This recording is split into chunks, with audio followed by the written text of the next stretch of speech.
Pukul 2 dini hari, saya digedor paksa, disuruh memasak hidangan mewah untuk 50 tamu arisan. Harus selesai jam 6 pagi. Saat saya menolak karena baru pulang kerja, suami saya berkata dingin, "Turuti saja."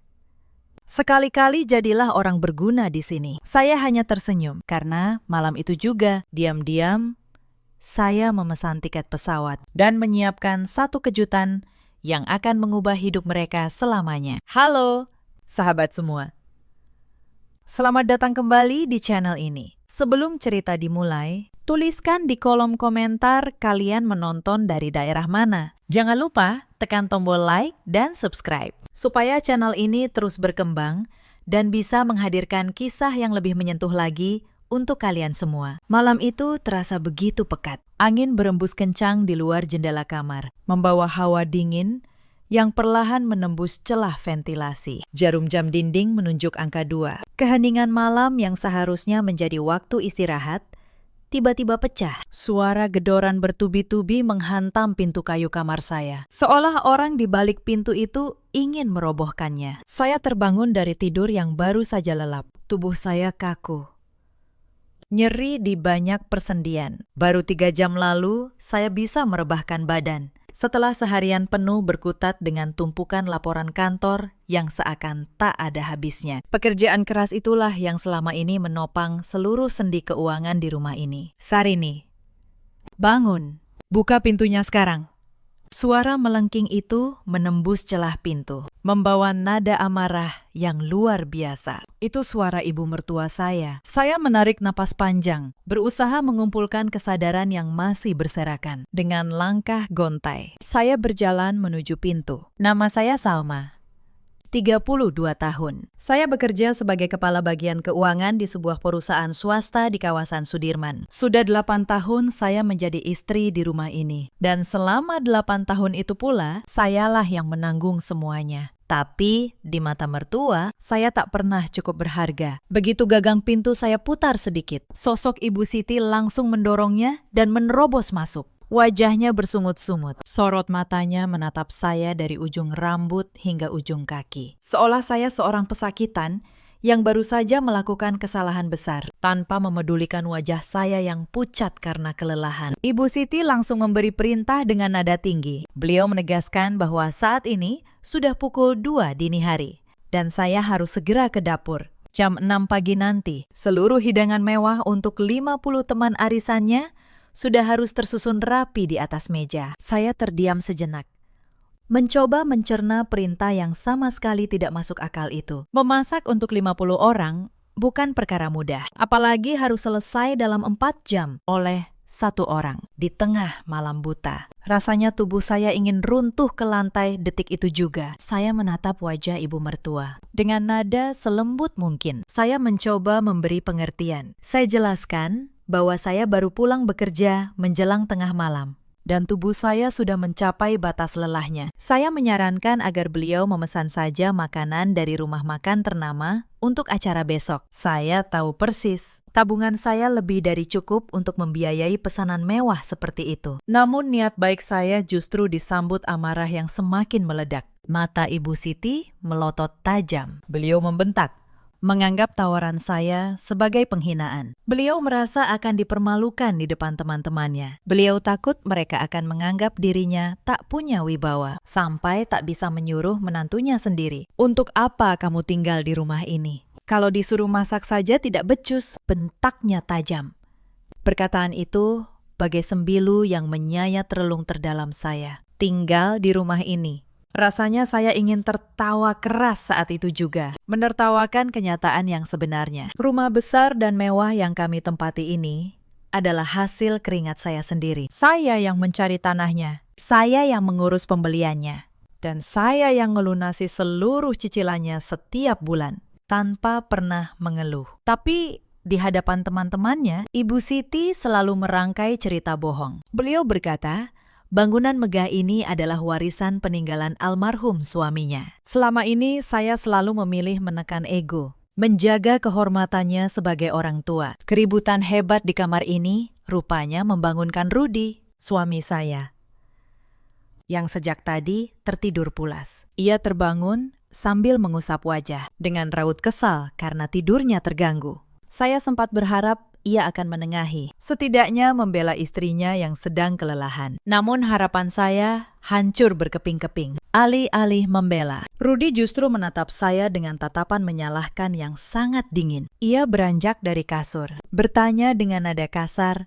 soal alasan keributan malam-malam begini. Ibu Siti langsung memanfaatkan momen itu. Beliau mengadu dengan nada yang sengaja dibuat memelas. Beliau membalikan fakta, seolah saya menantu pembangkang yang kejam. Katanya, menantunya ini selalu banyak alasan saat disuruh membantu. Padahal pekerjaan saya di matanya hanya duduk santai di depan layar komputer seharian, mendengar aduan ibunya. Rudy melangkah mendekati saya, bukannya memberi pelukan penenang. Ia justru berkata kasar tepat di depan wajah saya. Turuti saja sekali-kali kemauan ibu. Jangan banyak alasan, ucapnya berat.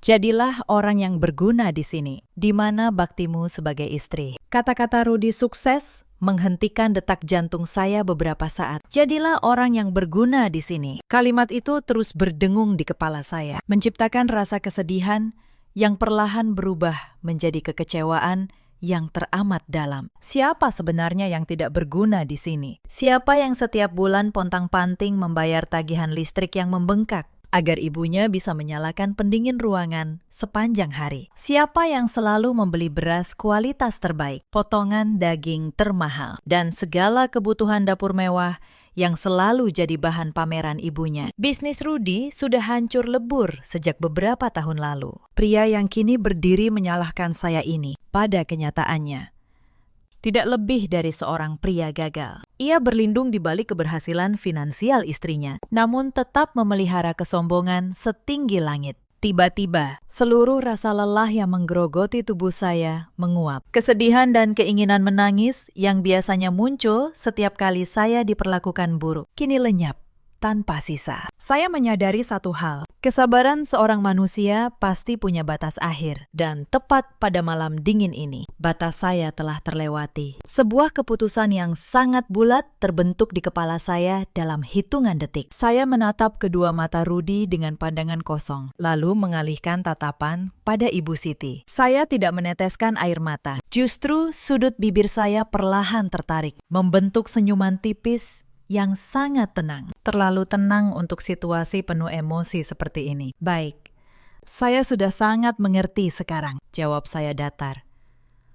Rudy dan Ibu Siti tampak puas mendengar jawaban singkat saya. Mereka mengira mental saya telah hancur, mengira saya telah menyerah tanpa syarat, dan akan segera berlari patuh menuju dapur. Ibu Siti membalikkan badan sambil mendengus bangga, membusungkan dada, lalu melangkah keluar dari kamar saya. Ia diikuti Rudy, yang langsung menjatuhkan kembali tubuhnya ke ranjang, menarik selimut, dan melanjutkan tidur tanpa rasa bersalah sedikit pun. Saya berjalan dengan langkah teratur menuju pintu kamar. Saya tutup daun pintu kayu itu pelan, lalu memutar kuncinya 2 kali, hingga terdengar bunyi klik yang menegaskan batas saya malam ini. Saya menyandarkan punggung pada pintu, menarik nafas dalam-dalam, lalu mengembuskannya perlahan. Keputusan saya sudah bulat dan tidak bisa diganggu-gugat. Tidak akan ada lagi toleransi. Tidak akan ada lagi pengorbanan sia-sia untuk orang-orang yang hatinya telah tertutup dari rasa syukur. Saya berjalan menuju meja kecil di sudut kamar. Tempat laptop saya tergeletak. Malam ini saya tidak akan tidur, tapi bukan untuk memasak. Saya membuka laptop, dan jari saya mulai bergerak. Hal pertama yang saya lakukan adalah memesan 1 tiket pesawat. Tujuan sebuah kota tepi pantai yang tenang, jauh dari hiruk-pikuk ibu kota. Penerbangan paling pagi, pukul 7. 1 kursi. Untuk saya, seorang diri. Sebuah liburan yang sudah lama saya impikan, namun tak pernah sempat saya wujudkan, karena terlalu sibuk mengurus rumah yang bahkan tak pernah menghargai saya. Lalu, saya buka folder dokumen yang selama ini saya simpan rapi. Sertifikat tanah atas nama saya. Akta jual beli rumah atas nama saya. Bukti pelunasan cicilan selama 7 tahun. Semuanya dari rekening saya. Semua hitam di atas putih. Tidak ada satu nama pun selain nama saya di lembar-lembar itu. Selama ini saya membiarkan mereka tinggal di rumah ini dengan nyaman. Saya membiarkan Ibu Siti membual pada teman-temannya bahwa ini rumah warisan. Saya membiarkan Rudi merasa dirinya kepala keluarga. Padahal tak sepeser pun ia menyumbang. Saya diam. Karena saya pikir keluarga harus dijaga. Tapi malam ini saya sadar. Yang saya jaga selama ini hanyalah kesombongan dua orang yang tak tahu berterima kasih. Saya menyiapkan sebuah kejutan istimewa untuk mereka. Tapi malam ini, mereka belum perlu tahu. Pagi tiba, cahaya matahari menyusup melalui celah tirai. Dari kamar, saya mendengar suara Ibu Siti yang langsung histeris. Beliau menggedor pintu kamar saya lagi. Kali ini sambil berteriak. Beliau marah besar karena dapur masih kosong. Tidak ada satupun masakan yang tersaji. Padahal jam sudah menunjuk pukul 6 dan tamu arisan akan datang 2 jam lagi. Saya tidak menjawab. Saya sudah tidak ada di kamar. Saya sudah berada di dalam taksi menuju bandara dengan koper kecil di pangkuan dan senyum tenang di wajah. Di rumah, kepanikan mulai pecah. Ibu Siti akhirnya berhasil membuka kamar saya yang kosong. Ia menemukan secari kertas yang sengaja saya tinggalkan di atas meja. Isinya singkat. Saya menulis bahwa saya sedang berlibur dan akan kembali beberapa hari lagi. Saya menulis, silakan urus acara arisan sendiri. Saya juga menambahkan satu kalimat. Kalimat yang nanti akan mereka pahami artinya. Mulai hari ini, semua di rumah ini akan kembali pada pemiliknya yang sah. Ibu Siti membaca kertas itu berulang kali. Wajahnya memerah karena marah. Ia membangunkan Rudi, menyodorkan kertas itu sambil berteriak bahwa menantunya telah kabur. Rudi membaca dengan mata mengantuk, lalu hanya mendengus. Ia menganggap istrinya hanya sedang merajuk kekanak-kanakan. Ia yakin saya akan pulang sebentar lagi, lalu kembali patuh seperti biasa. Mereka berdua sama sekali tidak menyadari bahwa dunia mereka baru saja mulai runtuh. Pagi itu, arisan tetap berlangsung, tapi tanpa hidangan mewah yang dijanjikan. Ibu Siti terpaksa menyuguhkan air putih dan beberapa potong kue kering sisa di hadapan 50 teman arisannya. Wajahnya pucat pasi menahan malu. Teman-temannya berbisik-bisik. Beberapa bertanya, mana hidangan istimewa yang selalu ia banggakan? Ibu Siti hanya bisa menjawab gugup, mengarang alasan bahwa menantunya sedang sakit. Acara yang seharusnya jadi panggung kebanggaannya berubah menjadi panggung penghinaan. Untuk pertama kalinya, Ibu Siti merasakan sedikit dari rasa malu yang selama ini ia timpakan pada saya. Sementara itu, saya tiba di kota tujuan. Udara pantai yang segar menyambut saya. Untuk pertama kalinya dalam bertahun-tahun, saya bisa bernapas lega. Saya duduk di tepi pantai, menatap ombak yang datang dan pergi. Tidak ada gedoran pintu. Tidak ada bentakan, tidak ada tatapan merendahkan, hanya ketenangan yang sudah lama saya rindukan. Tapi liburan ini bukan sekedar pelarian. Ini adalah jeda yang saya butuhkan untuk menjalankan rencana saya dengan kepala dingin. Dari kamar hotel, saya menelpon seorang kenalan lama. Namanya Pak Tono, seorang notaris yang sudah saya percaya bertahun-tahun. Saya menjelaskan situasi saya. Saya katakan bahwa saya ingin mengurus status rumah saya secara resmi dan tuntas. Pak Tono mendengarkan dengan saksama, lalu menyanggupi untuk membantu. Hari demi hari berlalu di kota tepi pantai itu. Saya menikmati setiap detiknya. Saya makan dengan tenang. Saya tidur nyenyak tanpa takut digedor tengah malam. Tubuh saya yang dulu selalu remuk karena kelelahan, perlahan pulih. Pikiran saya yang dulu kusut, kini jernih kembali. Di rumah, keadaan justru sebaliknya. Hari pertama saya pergi, Ibu Siti masih berlagak tenang. Ia yakin saya akan segera pulang. Hari kedua, ia mulai gelisah. Dapur yang biasanya penuh bahan makanan mewah, kini mulai menipis. Tidak ada lagi yang berbelanja. Tidak ada lagi yang memasak. Rudi yang biasa makan enak setiap hari, kini hanya bisa makan seadanya. Ia mencoba memasak sendiri, tapi gagal. Ia bahkan tak tahu di mana letak beras disimpan. Selama ini, Semua tersedia begitu saja, seakan datang dari langit. Ia tak pernah peduli dari mana semua itu berasal. Rudy mulai mencoba menghubungi saya. Pesan demi pesan masuk ke ponsel saya. Awalnya nada pesannya masih tinggi, menyuruh saya segera pulang. Saya tidak membalas satupun. Lalu, nada pesannya berubah. Mulai bertanya, kapan saya pulang? Lalu, mulai membujuk. Lalu, akhirnya, mulai memohon. Saya membaca semua pesan itu di tepi pantai dengan tenang. Lalu, saya kunci kembali ponsel saya dan kembali menikmati ombak. Bukan karena saya kejam, tapi karena saya tahu jika saya menjawab sekarang, mereka akan kembali menginjak-injak saya seperti dulu. Saya harus membiarkan mereka merasakan sendiri akibat dari perbuatan mereka. Sebelum saya benar-benar meninggalkan rumah pagi itu, ada satu hal lagi yang saya lakukan di depan laptop. Saya membuka aplikasi perbankan saya. Selama ini, ada satu rekening bersama yang saya buat khusus untuk membiayai seluruh kebutuhan rumah ini. Tagihan listrik, air, internet, belanja dapur. Semuanya terhubung otomatis ke rekening itu. Dan rekening itu, saya yang mengisinya setiap bulan. Satu persatu, saya cabut semua pembayaran otomatis itu. Saya hentikan transfer rutin. Lalu, saya kosongkan rekening bersama itu. Dan saya pindahkan seluruh dana ke rekening pribadi saya yang tidak mereka ketahui.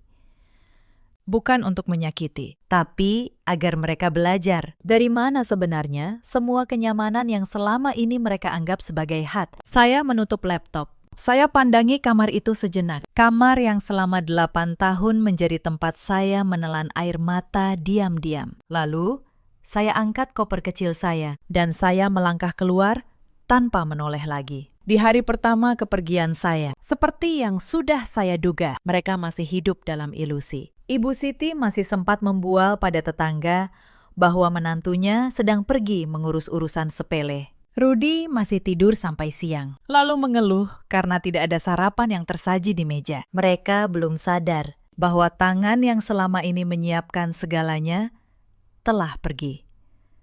Siangnya, Rudy mencoba berbelanja. Ia pergi ke pasar, membawa dompetnya dengan percaya diri. Tapi saat hendak membayar, ia tertegun.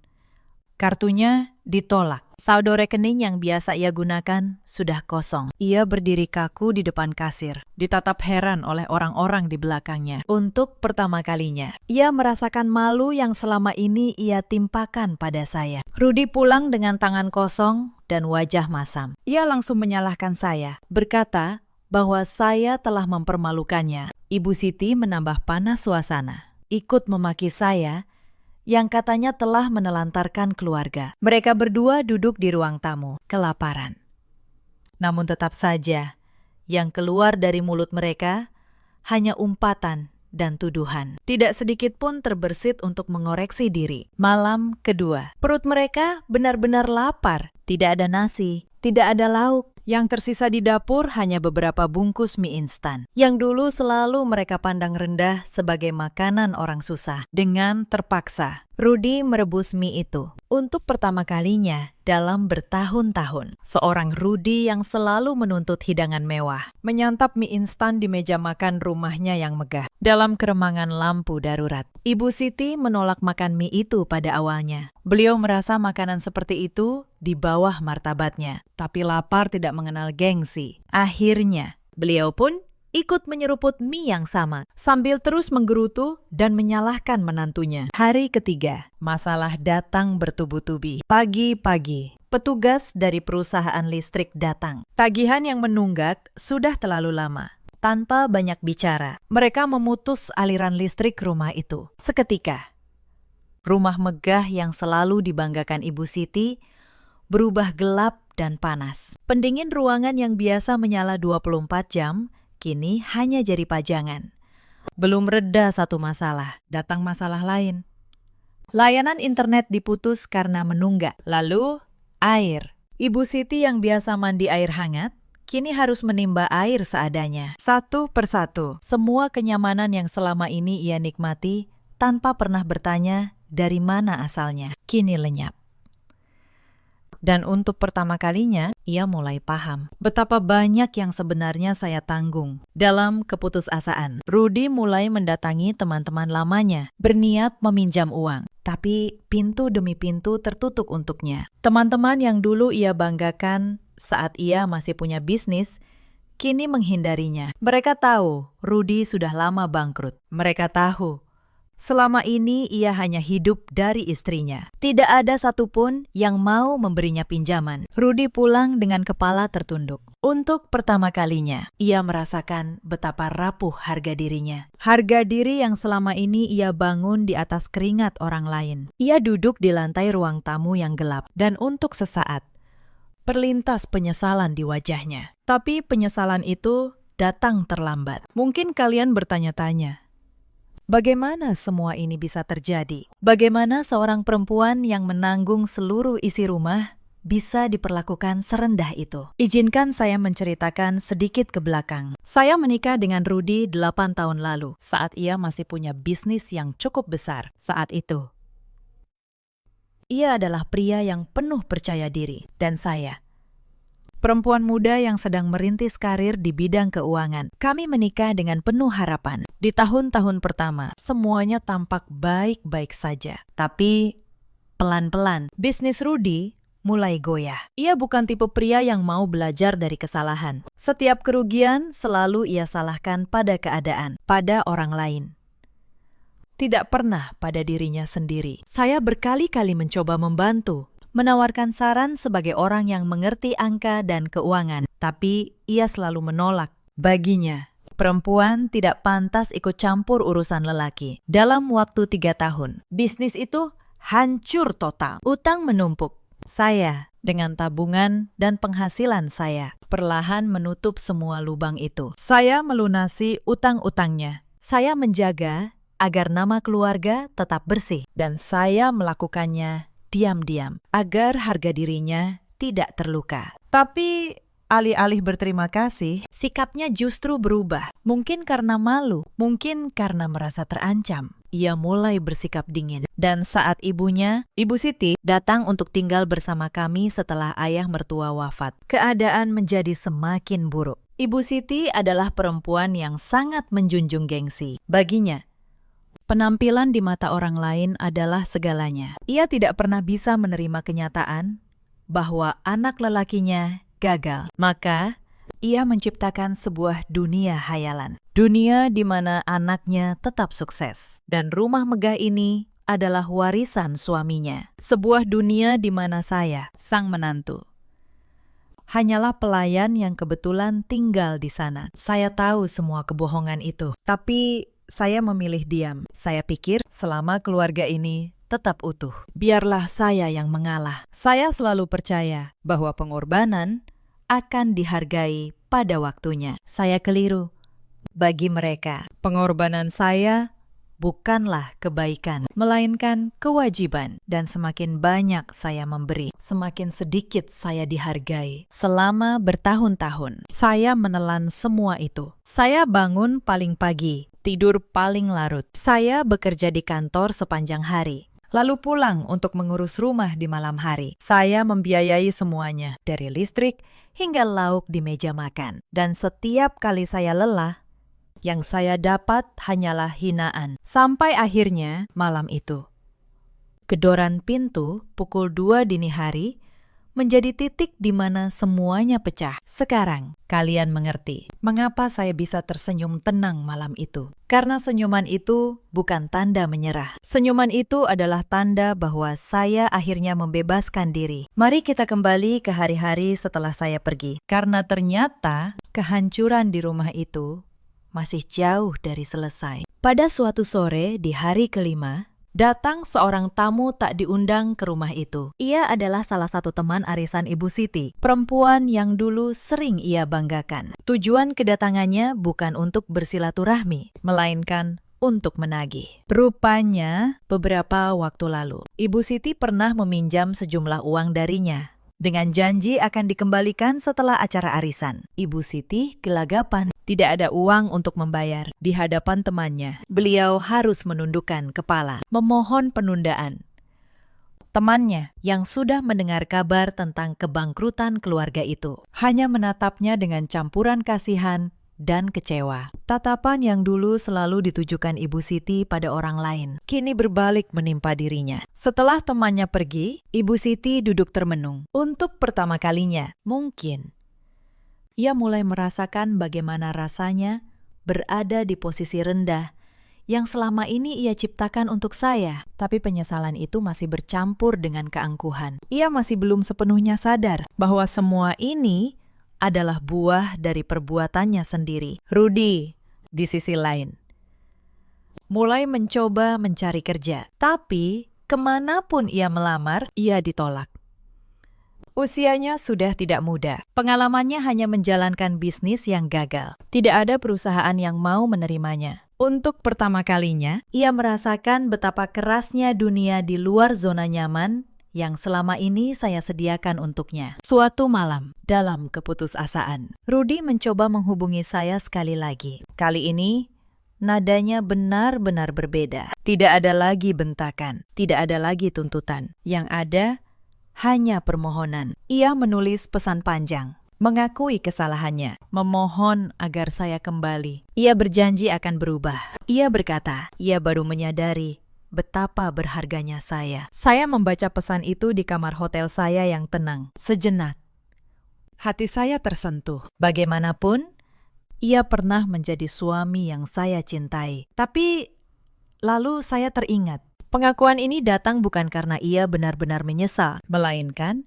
karena ia kehilangan kenyamanan. Jika saya kembali sekarang, semua akan terulang. Saya akan kembali menjadi pelayan, dan mereka akan kembali menjadi tuan. Maka, saya tidak membalas. Saya memilih untuk tetap pada keputusan saya. Esok paginya, saya bangun dengan hati yang lebih ringan. Saya tahu, saya telah melewati ujian terberat. Ujian untuk tidak goyah oleh rasa iba yang akan kembali memenjarakan saya. Ada satu kejadian di rumah itu yang baru saya ketahui kemudian, langsung dari mulut Wulan. Kejadian pada pagi arisan, di hari saya pergi. Pagi itu, 50 perempuan datang dengan pakaian terbaik mereka. Mereka datang dengan ekspektasi tinggi, karena Ibu Siti sudah membual berhari-hari tentang hidangan mewah yang akan ia suguhkan. Ada yang berkata, akan ada rendang istimewa. Ada yang menyebut hidangan laut segar. Semua karangan Ibu Siti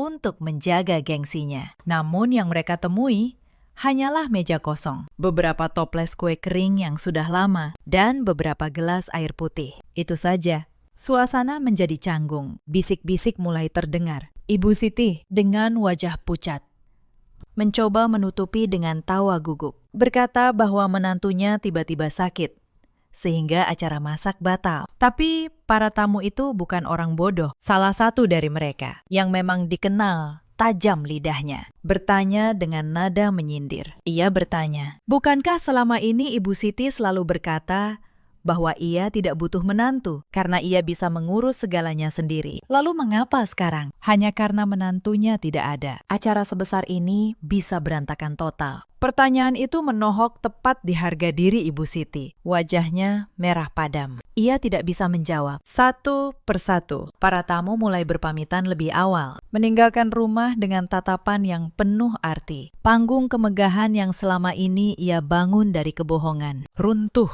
dalam satu pagi. Dan untuk pertama kalinya, Ibu Siti merasakan sendiri rasa malu yang selama 8 tahun ia timpakan pada saya tanpa belas kasihan. Wulan bercerita, sejak hari itu, ibunya banyak berubah. Bukan menjadi lebih baik, tapi menjadi lebih pemarah dan mudah tersinggung. Gengsi yang selama ini menjadi tameng hidupnya kini hancur, dan ia tidak tahu bagaimana harus menghadapinya. Sementara itu, proses penjualan rumah berjalan cepat. Seorang pembeli serius akhirnya datang. Ia adalah seorang pengusaha yang sudah lama mencari rumah di kawasan itu. Saat ia datang untuk melihat-lihat rumah, didampingi agen properti, Ibu Siti dan Rudy masih ada di sana. Mereka terkejut bukan main melihat orang asing berkeliling di rumah mereka, mengukur ruangan. dan berbicara tentang harga. Rudy langsung menghampiri agen itu dengan marah, menuntut penjelasan. Ia berkata, ini rumah keluarganya, tidak boleh dijual sembarangan. Tapi agen properti itu hanya menunjukkan surat kuasa dari pemilik sah rumah tersebut, yaitu saya, dengan dokumen yang jelas. Rudy tidak punya dasar apapun untuk menolak. Saat itulah, perlahan, kenyataan mulai menampar mereka. Rumah ini bukan milik mereka, tidak pernah menjadi milik mereka. Selama ini, mereka hanya menumpang di atas tanah dan bangunan yang dibeli dengan keringat orang yang mereka hina setiap hari. Pembeli itu menyukai rumahnya. Dalam waktu singkat, kesepakatan tercapai. Harga yang ditawarkan sangat baik, jauh melebihi nilai cicilan yang dulu saya bayar. Saya tidak hanya membebaskan diri, saya juga mendapatkan hasil yang pantas dari kerja keras saya selama bertahun-tahun.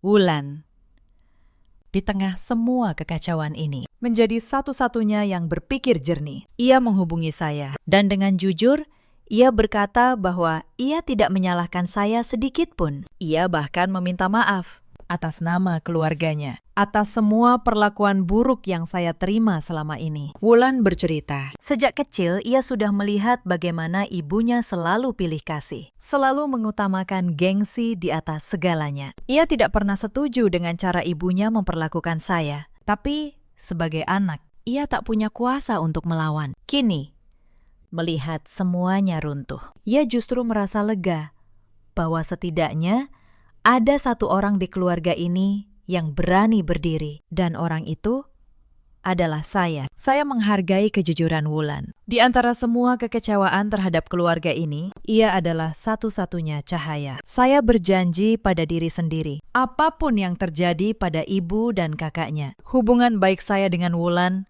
akan tetap saya jaga. Karena bagi saya, keluarga bukanlah soal darah, melainkan soal siapa yang menghargai dan menghormati kita dengan tulus. Hari-hari terakhir liburan saya pun tiba. Saya menghabiskan waktu itu dengan tenang, menyiapkan diri untuk pulang. Bukan untuk kembali pada kehidupan lama, tapi untuk menutup satu babak dan membuka babak yang baru. Babak di mana saya, untuk pertama kalinya dalam 8 tahun, akan hidup sepenuhnya untuk diri saya sendiri. Sementara badai mulai menerjang rumah itu, hidup saya justru menanjak. Di hari kelima liburan, saya menerima sebuah telepon dari kantor. Atasan saya, seorang direktur yang sudah lama menghargai kerja keras saya, menyabari sebuah kabar gembira. Perusahaan memutuskan untuk mempromosikan saya menjadi direktur keuangan, lengkap dengan kenaikan gaji dan fasilitas yang berlipat ganda. Saya tertegun sejenak, lalu tersenyum.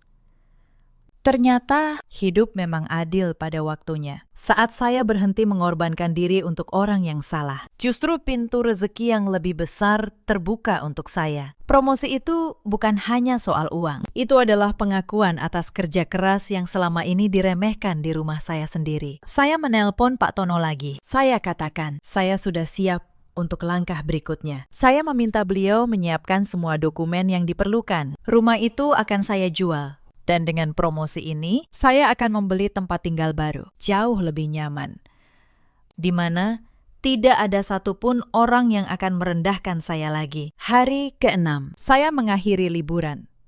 Saatnya pulang, bukan untuk menyerah, tapi untuk menyelesaikan semuanya. Di dalam pesawat menuju ibu kota, saya menatap awan dari jendela dengan hati yang sangat tenang. Mereka mengira saya pulang untuk meminta maaf dan kembali menjadi pelayan. Mereka tidak tahu, saya pulang untuk menutup buku. Saya tiba di rumah pada sore hari. Begitu saya membuka pintu, suasana di dalam langsung berubah. Ibu Siti yang sedang duduk lesu di ruang tamu yang gelap langsung bangkit. Wajahnya campuran antara marah dan lega. Rudy yang kumal dan tak terurus ikut keluar dari kamar. Sebelum saya sempat melangkah masuk, Ibu Siti sudah memuntahkan kemarahannya. Beliau membentak, menyebut saya menantu durhaka yang tega meninggalkan keluarga. Beliau menuntut saya segera mengurus rumah, membayar listrik, dan kembali memasak seperti biasa. Beliau bicara seolah tidak terjadi apa-apa. Seolah saya hanyalah pelayan yang baru saja kabur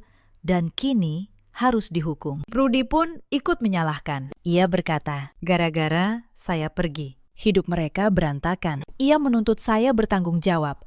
Tidak satu kata maaf pun keluar dari mulut mereka. Yang ada hanya tuntutan dan tuntutan. Saya berdiri tenang menghadapi mereka. Tidak ada lagi rasa takut. Tidak ada lagi rasa bersalah. Saya menatap mereka satu persatu, lalu berkata dengan suara yang sangat tenang, "Sebelum kalian menuntut lebih jauh, ada baiknya kalian duduk karena hari ini saya yang punya beberapa hal untuk disampaikan." Tepat saat itu, bel rumah berbunyi. Saya berjalan membuka pintu. Di ambang pintu berdiri Pak Tono, notaris saya, dengan sebuah map tebal di tangannya. Di belakangnya, Ulan juga datang. Ibu Siti dan Rudy tampak bingung melihat tamu yang tidak mereka kenal. Saya mempersilakan Pak Tono masuk dan duduk. Beliau membuka map itu di atas meja. Satu persatu, beliau mengeluarkan dokumen, sertifikat tanah, akta jual beli, bukti pelunasan cicilan. Semua tersusun rapi di hadapan Ibu Siti dan Rudy. Pak Tono menjelaskan dengan tenang dan jelas bahwa rumah yang mereka tempati ini secara hukum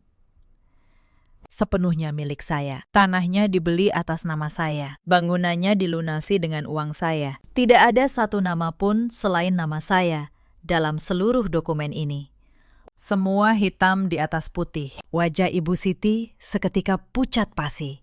Mulutnya terbuka, tapi tak ada suara yang keluar. Selama bertahun-tahun, beliau membual pada teman-temannya bahwa rumah ini warisan suaminya. Kini, di hadapan dokumen resmi yang tak terbantahkan, semua kebohongan itu runtuh dalam sekejap. Rudy meraih salah satu dokumen dengan tangan gemetar. Ia membacanya berulang kali, berharap menemukan namanya di sana, tapi tidak ada. Namanya tidak tertulis dimanapun. Pria yang selama ini merasa dirinya kepala keluarga, kini menyadari bahwa ia bahkan tidak punya hak atas atap yang menaunginya. Saya melangkah maju. Dengan suara tegas, namun tetap tenang, saya menyampaikan keputusan saya. Rumah ini sudah saya jual. Pembelinya akan datang akhir pekan ini. Kalian punya waktu 3 hari untuk mengemasi barang-barang kalian dan mencari tempat tinggal baru. Ibu Siti langsung histeris. Beliau menangis, berteriak, menuduh saya tidak punya hati. Beliau berkata, kemana ia harus pergi di usia setua ini? Beliau memohon, sambil tetap menyelipkan makian. Saya hanya menatapnya tenang. Saya teringat malam itu, saat beliau menggedor pintu pukul 2 dini hari, tanpa sedikit pun belas kasihan pada saya yang kelelahan. Saya teringat juga semua malam lain. Malam-malam saat saya pulang larut dengan tubuh remuk dan disambut bukan dengan secangkir teh hangat, melainkan dengan daftar perintah. Saya teringat hari-hari saat saya sakit, namun tetap dipaksa mengurus rumah. Karena katanya, menantu tidak boleh bermalas-malasan. Saya teringat semua ucapan terima kasih yang tidak pernah ada. Dan saat saya mengingat semua itu, hati saya yang sempat tergerak oleh tangisannya kembali tenang. Bu, kata saya pelan, selama 8 tahun. Saya menanggung semuanya. Saya yang membayar. Saya yang bekerja. Saya yang diam saat dihina. Dan tidak sekalipun saya mendengar ucapan terima kasih. Yang saya dengar hanya hinaan. Malam itu, saat ibu menyuruh saya memasak untuk 50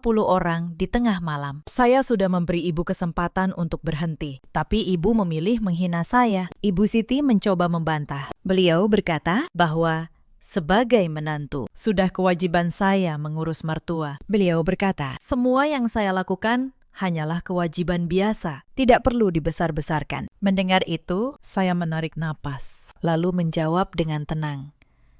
Bu, mengurus mertua memang kewajiban, tapi kewajiban itu lahir dari kasih sayang, bukan dari penghinaan.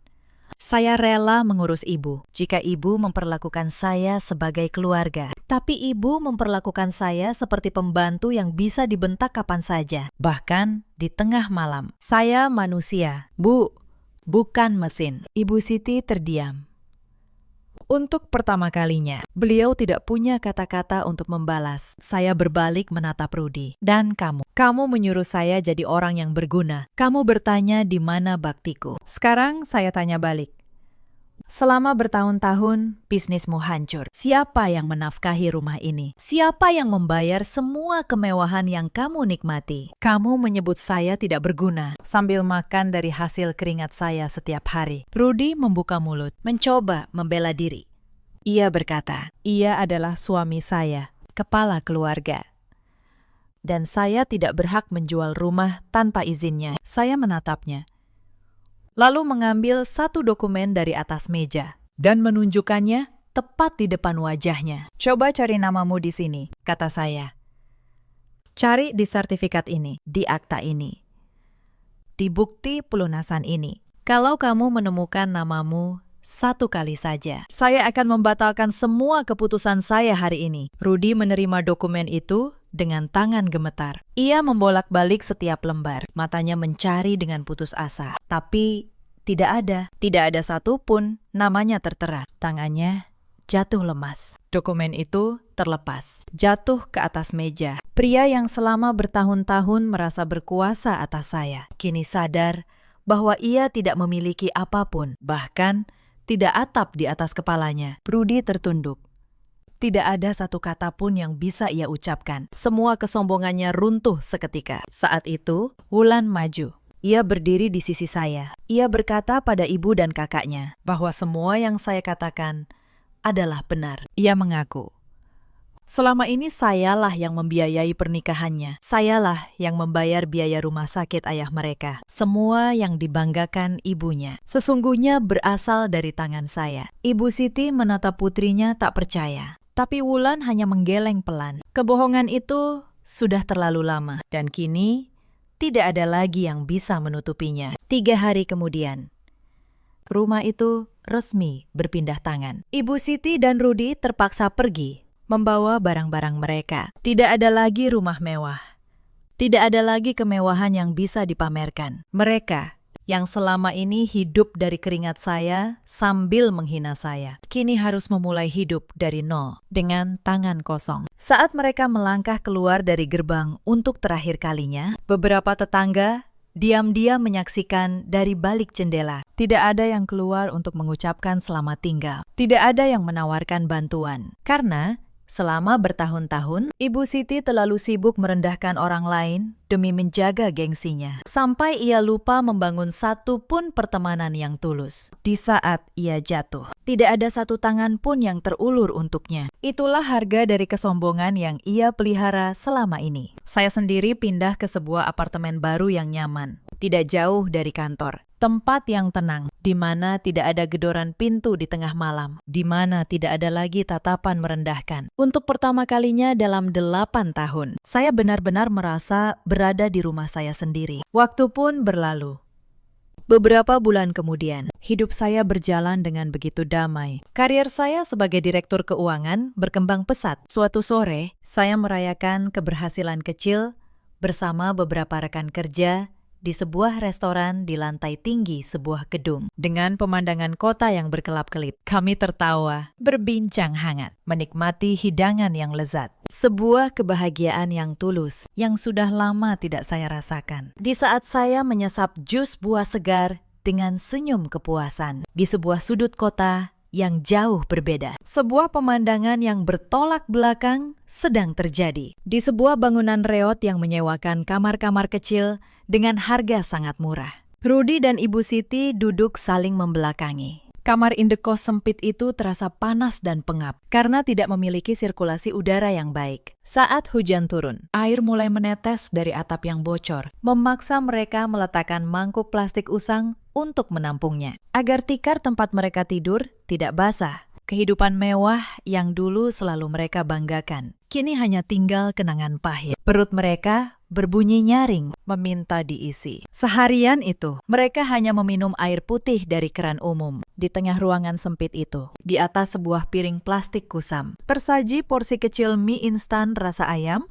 yang sudah dingin dan mengembang karena terlalu lama direbus. Itu adalah satu-satunya makanan terakhir yang mereka miliki. Sebungkus mie instan yang dulu tertinggal di dapur, yang mereka bawa saat diusir dari rumah. Dan mereka simpan untuk saat-saat paling lapar seperti ini. Karena rasa lapar yang sudah tak tertahankan, Rudy menggeser duduknya, meraih piring itu, dan bersiap memasukkan gumpalan mie ke mulutnya. Namun Ibu Siti dengan sigap merebut piring itu dari tangan putranya. Beliau membentak, mengatakan dirinya orang tua yang lebih berhak makan karena tubuhnya sudah lemah. Rudy tidak terima.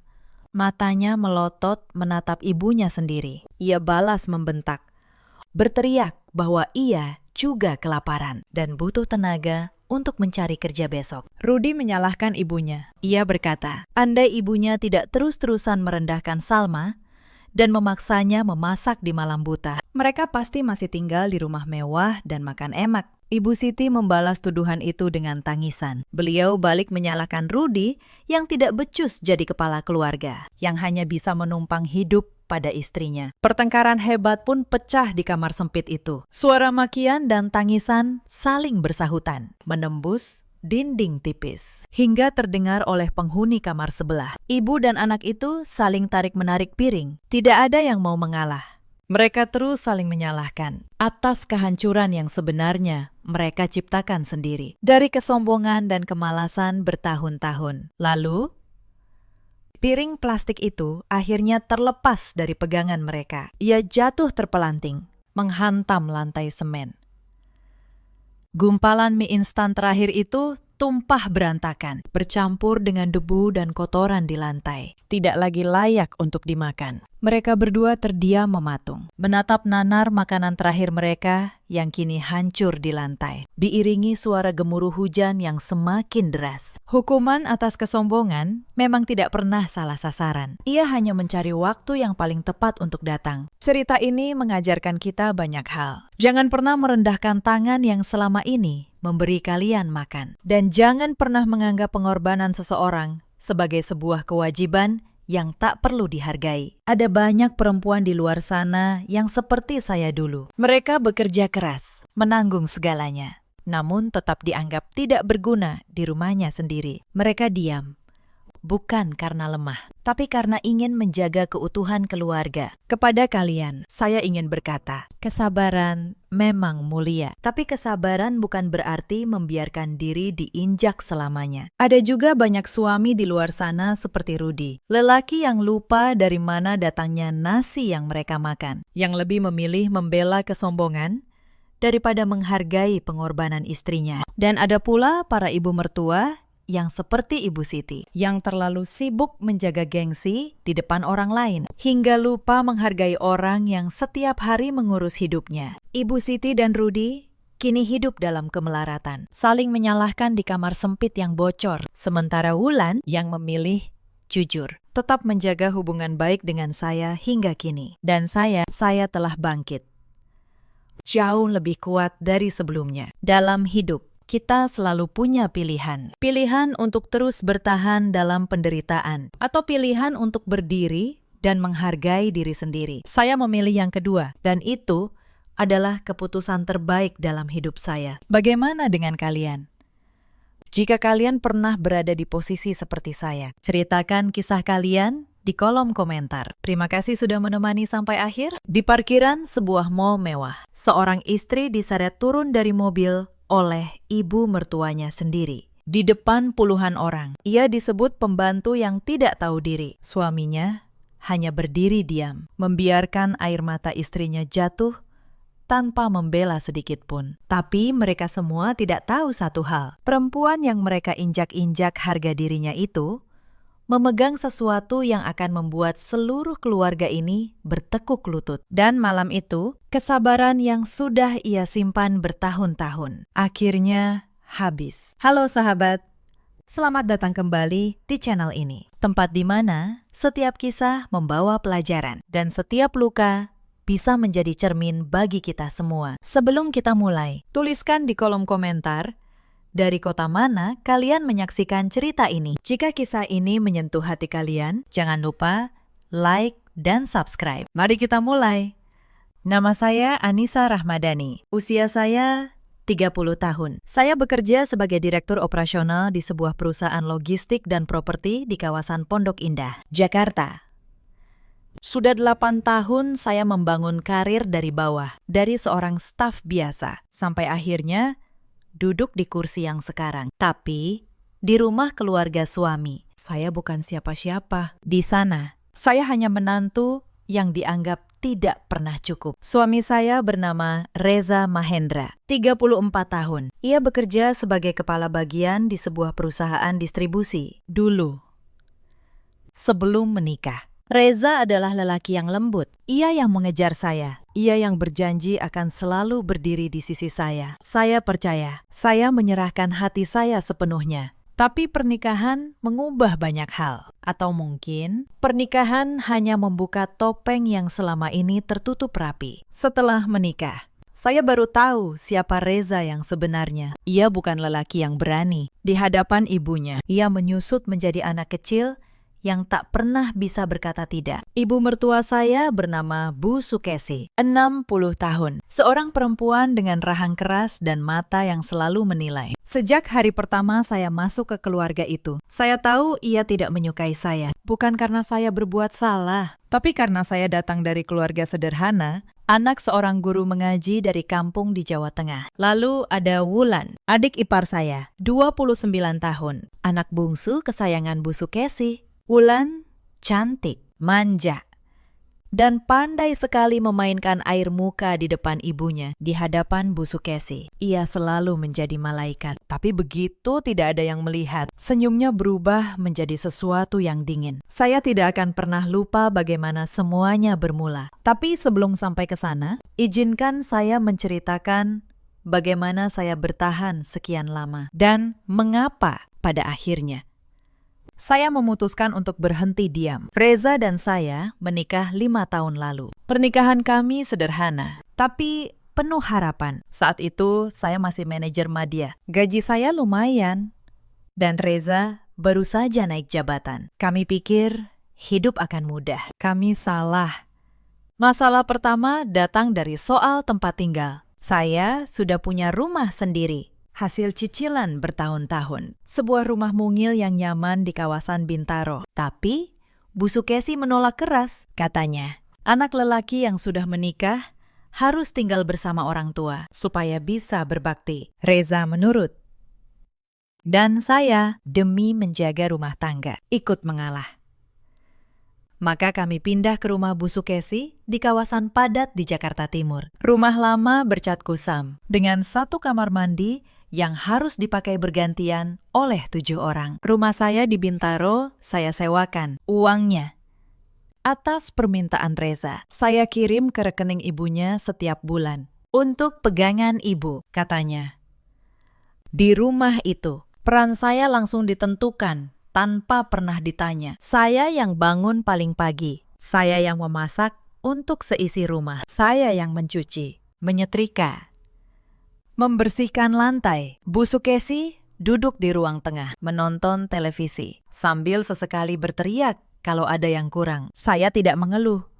Saya pikir, ini hanya soal waktu. Saya pikir, kalau saya cukup sabar, cukup baik, suatu hari mereka akan menerima saya. Betapa naifnya saya waktu itu. Wulan, adik ipar saya, tinggal di rumah yang sama. Ia tidak bekerja. Kerjanya hanya berdandan, pergi dengan teman-temannya, dan pulang membawa belanjaan yang dibayar dengan uang ibunya. Uang yang sebagian, saya tahu betul, berasal dari kiriman sewa rumah saya. Suatu malam, saya pernah memberanikan diri bicara pada Reza. Saya bilang, "Mas, mungkin kita bisa mulai menabung untuk rumah sendiri lagi." Reza menatap saya seperti saya baru saja mengatakan sesuatu yang memalukan. Ia berkata pelan, "Kamu ini kenapa sih?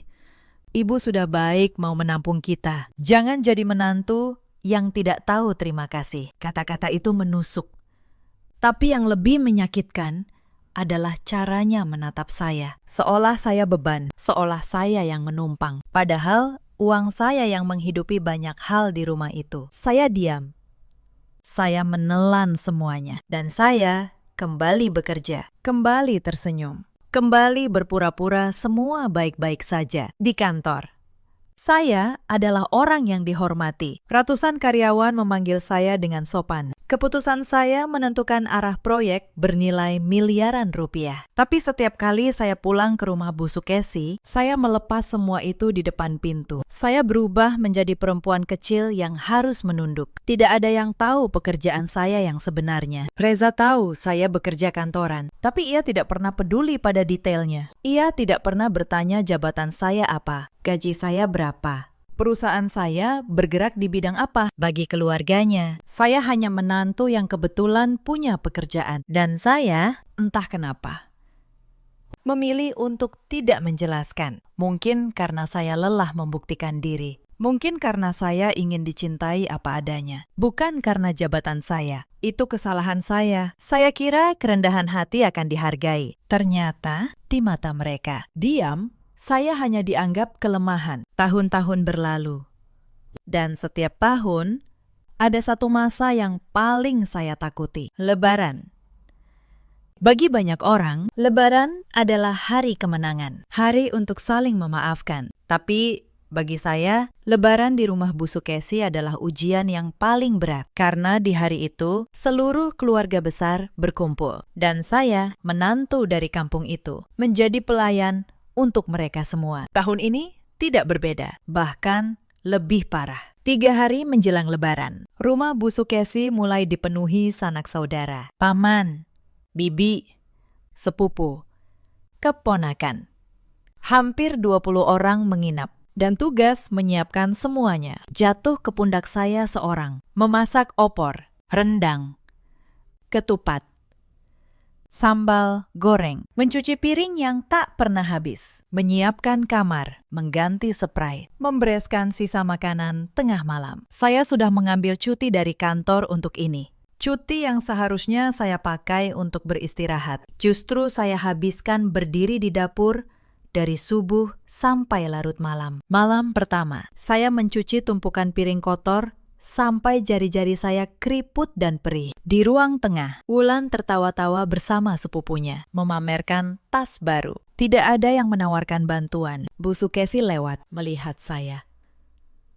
Lalu berkata datar, "Yang bersih, cucinya. Jangan sampai ada piring berminyak. Malu kalau dilihat tamu." Lalu ia berlalu begitu saja. Saya hanya mengangguk. Saya bilang dalam hati, ini akan berakhir. Saya tidak tahu. Ini baru permulaan. Keesokan harinya, sebuah masalah meledak. Gelang emas kesayangan Bu Sukesi hilang dari kamarnya. Seisi rumah gempar. Dan di tengah kepanikan itu, Wulan dengan tenang menunjuk ke arah saya. "Tadi pagi, aku lihat Mbak Anissa masuk ke kamar ibu," katanya pelan. Dengan wajah penuh keprihatinan palsu. Semua mata menatap saya. Saya terkejut. Saya memang masuk ke kamar Bu Sukesi tadi pagi, tapi hanya untuk mengantar kopi, seperti yang ia perintahkan. Saya mencoba menjelaskan, tapi Bu Sukesi sudah memotong. "Sudah kuduga," katanya tajam. "Orang dari keluarga susah memang begitu, tidak bisa lihat barang bagus." Tuduhan itu menghantam saya lebih keras dari tamparan. Saya berdiri di tengah ruangan, dipermalukan di depan keluarga besar. Dituduh mencuri di rumah yang selama ini saya hidupi dengan uang saya sendiri. Reza ada di sana, suami saya, dan ia hanya menunduk. Diameter. Seolah tidak terjadi apa-apa. Gelang itu akhirnya ditemukan 2 jam kemudian. Terselip di antara lipatan mukena Bu Sukesi sendiri. Tidak ada yang meminta maaf. Tidak satu pun. Wulan hanya mengangkat bahu dan berkata, "Ya, namanya juga salah lihat." Lalu semua kembali tertawa. Seakan harga diri saya bukan apa-apa. Malam itu, saya menangis diam-diam di kamar mandi. Tapi di balik air mata itu, ada sesuatu yang mulai mengeras di dalam dada saya. Lalu datang soal uang. Seperti biasa, menjelang Lebaran, saya menyiapkan THR untuk keponakan-keponakan. Amplop-amplop berisi uang.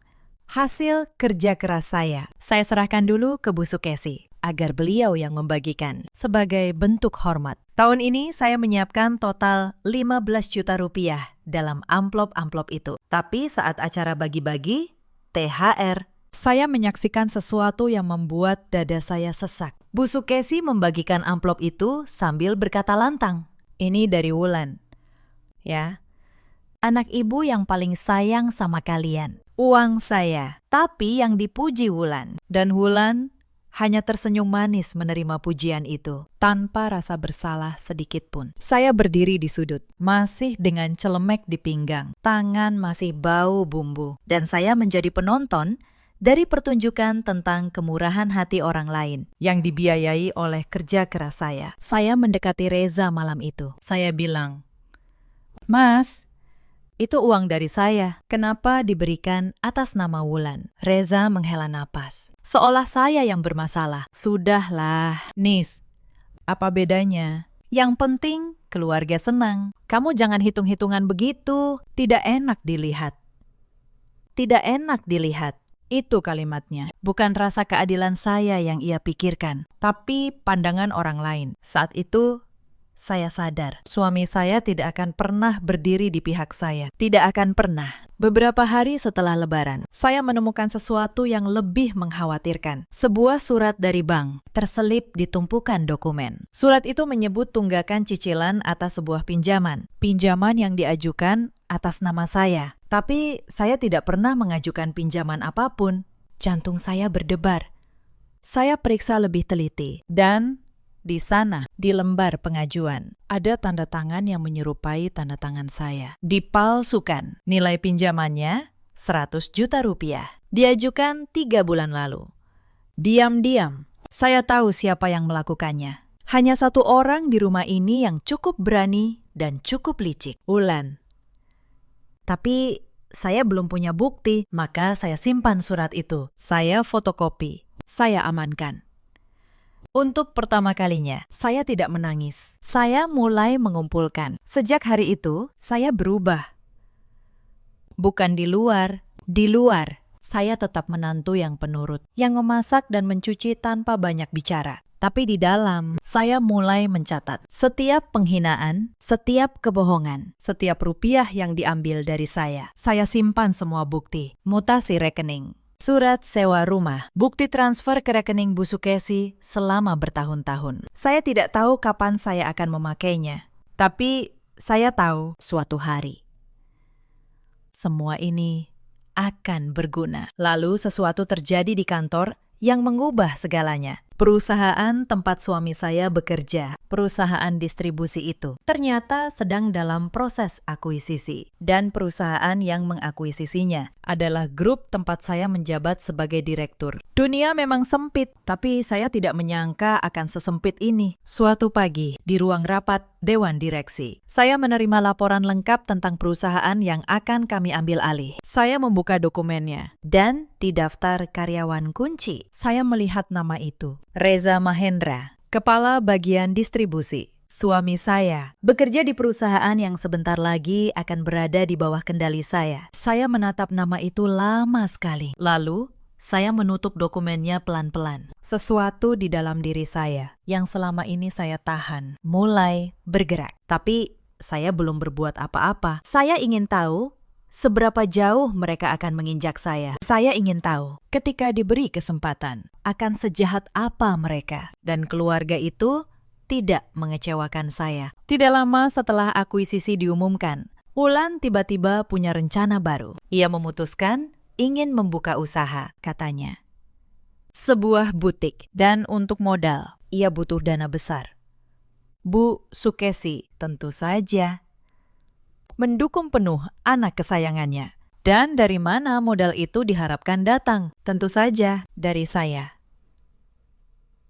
Suatu malam, Bu Sukesi memanggil saya ke ruang tengah. Suasananya seperti sidang. Reza duduk di samping ibunya. Wulan di sudut, pura-pura sibuk dengan ponselnya. Bu Sukesi langsung berkata, "Anissa, Wulan mau buka usaha. Sebagai keluarga, kamu harus bantu. Kamu kan kerja kantoran, pasti punya tabungan. 500 juta, cukup." Ya, saya tidak salah dengar, 500 juta rupiah. Diminta seolah meminta segelas air. Saya menatap Reza, berharap ia bicara. Tapi suami saya hanya berkata, "Iya, Nis, bantu adikmu. nanti juga dikembalikan. Saya tahu uang itu tidak akan pernah kembali. Sama seperti uang sewa rumah saya, sama seperti semua yang sudah mereka ambil. Maka, untuk pertama kalinya, saya berkata tidak, pelan, tapi jelas. Maaf, Bu, saya tidak punya uang sebanyak itu, dan saya tidak bisa. Ruangan itu langsung membeku. Bu Sukesi menatap saya, seolah saya baru saja melakukan dosa besar. Apa kamu bilang? Suaranya naik. Sudah bertahun-tahun numpang di rumah ini, dikasih makan, dikasih tempat tinggal. Sekarang diminta bantu adik. Sedikit saja tidak mau. Dasar menantu tidak tahu diuntung. Numpang. Kata itu lagi. Padahal rumah ini listriknya, air, makanannya sebagian besar dibiayai dari kiriman saya. Tapi di mata mereka, sayalah yang menumpang. Saya menahan diri. Saya hanya berkata, saya tetap tidak bisa, Bu. Lalu, saya berdiri dan masuk ke kamar. Malam itu, Reza tidak tidur di kamar. Dan keesokan paginya, perang dingin dimulai. Mereka memperlakukan saya seperti udara. Tidak diajak bicara, tidak diberi makan. Dilangkahi seolah saya tidak ada. Tapi saya sudah terbiasa, yang mereka tidak tahu. Saya justru sedang menunggu momen yang tepat. Momen itu datang lebih cepat dari yang saya kira, dan datang dengan cara yang paling memalukan. Sebelum acara di mall itu, ada satu kejadian lagi yang membuat saya semakin yakin harus pergi. Suatu sore, ponsel saya tertinggal di meja ruang tengah saat saya sedang memasak. Ketika kembali, saya menemukan Wulan sedang memegang ponsel saya. Jari-jarinya gesit mengetik sesuatu. Ia tersenyum saat melihat saya, lalu meletakkannya kembali, seolah tidak terjadi apa-apa. Malam itu, Reza pulang dengan wajah keras. Tanpa bertanya, ia langsung menuduh saya. Katanya, ada pesan-pesan mesra di ponsel saya kepada seorang lelaki di kantor. Saya terkejut. Saya tidak pernah mengirim pesan seperti itu kepada siapapun. Saya minta ia menunjukkan, tapi pesan itu sudah dihapus, katanya. Yang tersisa hanya tuduhan. Saya tahu siapa yang melakukannya. Wulan. Ia sengaja mengirim pesan dari ponsel saya, lalu menghapusnya, agar saya terlihat seperti istri yang tidak setia. Tujuannya jelas. Ia ingin menghancurkan pernikahan saya, agar saya diusir, agar kiriman uang saya bisa sepenuhnya jatuh ke tangan mereka, tanpa harus berbagi tempat dengan saya. Saya mencoba menjelaskan pada Reza, tapi seperti biasa, ia memilih percaya pada adiknya, bukan pada saya. Wulan tidak mungkin berbohong, katanya. Pasti kamu yang menyembunyikan sesuatu di rumah itu. Saya bahkan tidak punya hak untuk dipercaya. Tuduhan dari Wulan lebih berharga dari kebenaran dari mulut saya. Bu Sukesi mendengar itu, langsung menyambar. Sudah kuduga, perempuan seperti ini tidak bisa dipercaya. Lihat saja, baru juga sukses sedikit, sudah cari lelaki lain. Dasar tidak tahu malu. Penghinaan demi penghinaan ditumpuk di atas kepala saya, hanya berdasarkan kebohongan yang dirancang Wulan. Malam itu, di kamar, Reza tidak bicara pada saya. Ia tidur memunggungi saya, dan saya berbaring menatap langit-langit, menyadari bahwa saya hidup di tengah orang-orang yang akan selalu memilih untuk percaya pada keburukan tentang saya. Apapun yang saya lakukan, saya tidak akan pernah menang di rumah ini, karena permainannya memang dirancang agar saya kalah. Tapi ada satu hal yang Wulan tidak perhitungkan. Ponsel itu, ponsel kantor saya, terhubung dengan sistem keamanan perusahaan. Setiap aktivitas tercatat, termasuk pesan yang dikirim dan dihapus, lengkap dengan waktu dan lokasinya. Saya tidak perlu repot membela diri malam itu. Saya hanya menyimpannya. Satu bukti lagi, untuk waktu yang tepat. Seminggu kemudian, ada acara keluarga besar di sebuah mall mewah di pusat kota. Ulang tahun Bu Sukesi yang ke-60. Wulan yang mengatur semuanya. Restoran mahal, dekorasi, undangan untuk seluruh keluarga besar, dan biayanya lagi-lagi sebagian dibebankan kepada saya lewat Reza yang meminta saya mentransfer untuk uang muka restoran. Pagi itu, kami berangkat dengan 2 mobil. Saya kebetulan datang terpisah, langsung dari kantor, karena ada rapat singkat sebelumnya. Saya datang mengendarai mobil dinas saya, sebuah Alphard hitam yang difasilitasi perusahaan untuk direktur. Mobil itu memang atas pakai saya, terdaftar atas nama perusahaan dengan sopir pribadi. Tapi hari itu saya menyetir sendiri, karena ingin sedikit waktu untuk berpikir. Saya tiba di parkiran mall. Dari kaca mobil, saya melihat Bu Sukesi, Wulan, dan Reza baru turun dari taksi. Bu Sukesi melihat Alphard yang saya kendarai, dan ekspresinya berubah. Bukan kagum, tapi curiga, lalu marah. Saya turun. Dan sebelum saya sempat berkata apapun, Bu Sukesi sudah menghampiri dengan langkah lebar. "Mobil siapa ini?" tanyanya tajam. Saya menjawab, "Tenang, mobil kantor, Bu. Saya bawa untuk ke sini." Wajah Bu Sukesi memerah. "Mobil kantor? Kamu pikir aku bodoh? Sopir saja tidak akan dikasih mobil semahal ini. Kamu pasti pakai uang yang harusnya buat keluarga untuk gaya-gayaan. Pantas kamu tidak mau bantu Wulan. Uangmu kamu pakai sendiri buat pamer." Saya mencoba menjelaskan, tapi suara saya tenggelam. Wulan ikut menimpali, suaranya melengking agar orang-orang di sekitar mendengar. "Astaga, Mbak, malu-maluin keluarga. Pinjam mobil mahal cuma buat gaya. Memang, dasar kampungan, baru megang sedikit, langsung lupa diri." Orang-orang di parkiran mulai memperhatikan. Saya berdiri di sana, dengan seragam kerja saya yang rapi, dipermalukan oleh keluarga sendiri di depan umum. Dan Reza, suami saya, hanya berdiri di belakang ibunya. Diameter, selalu diam. Lalu Bu Sukesi melakukan sesuatu yang melewati semua batas. Ia meraih lengan saya, menyeret saya menjauh dari mobil, dan berteriak, "Pergi sana. Kamu bukan keluarga kami. Kamu cuma pembantu yang sok jadi nyonya. Tahu diri. Kamu itu cuma pembantu." Kata itu, "pembantu," diteriakan di depan puluhan orang asing. Di depan suami saya yang tidak melakukan apa-apa. Saya merasakan air mata menggenang. Tapi saya tidak membiarkannya jatuh. Saya menatap Bu Sukesi, lalu menatap Reza yang membuang muka. Dan di detik itu, sesuatu di dalam diri saya yang sudah retak bertahun-tahun akhirnya pecah. Bukan menjadi tangisan, tapi menjadi ketenangan yang dingin. Saya tidak berteriak.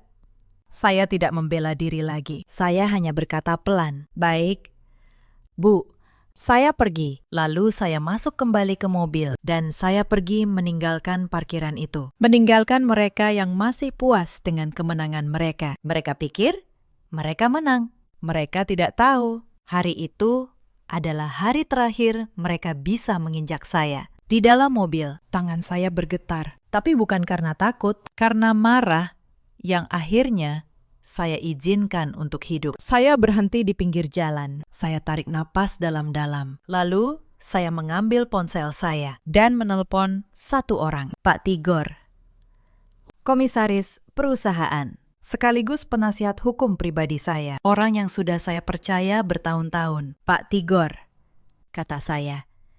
Suara saya tenang dan jelas. "Saya butuh bantuan Bapak, dan kali ini saya tidak akan diam lagi." Hari itu, saya pulang ke rumah saya yang sebenarnya. Bukan rumah Bu Sukesi, tapi rumah saya di Bintaro yang sudah saya kosongkan dari penyewa beberapa bulan lalu. Diam-diam.